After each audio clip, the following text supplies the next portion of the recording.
Баршаңызға сәлем. Балға сарымсақ қосылған тұнбаның пайдасы туралы айтатын боламын.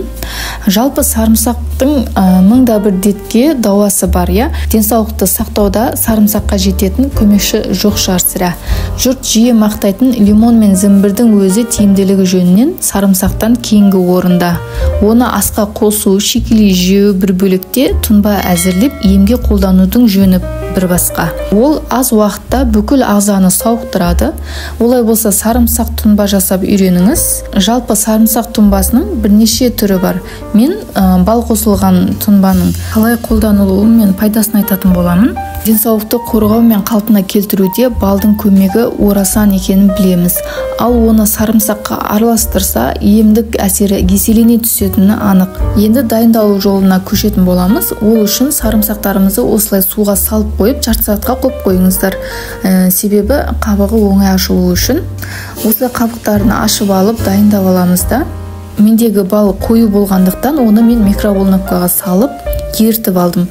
Әртүрлі бал болады. Егер өздеріңіздегі бал сұйықтау, ерітуді қажет етпейтін болса, ешқандай да жылытпай осылай араластырып жасай берсеңіздер болады. Бұл тұнбамыз осы екі ғана заттан тұрады. Осылай екеуін дайындап алғаннан кейін өзіңізге ыңғайлы кез келген крышкасы бар ыдысты пайдалансаңыздар болады.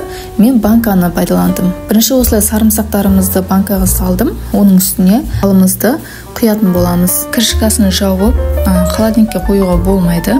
Қараңғы әрі салқын жерге 7 күнге тұндырып қойып қоясыздар. Енді қолдану тәртібін айта кетейін. Бір шай қасықтан күніне 3 рет астан жарты сағат бұрын қабылдайды. Суықтағанда, тұмау белгілері басталғанда толық жазылғанша тоқтатпаймыз. Артынша 1 стакан жылы су ішуге болады. Бал қосылған сарымсақ қоспасы әлсіздік, қан құрамын тазарту, қан қысымын қалпына келтіру, ағзадағы тұз жиналу, буын аурулары кезінде жақсы көмектеседі. Оны 7 күн ішіп 5 күн демалады. Одан кейін 10 күн ішеді. Емді жылына 3-4 рет қайталауға болады.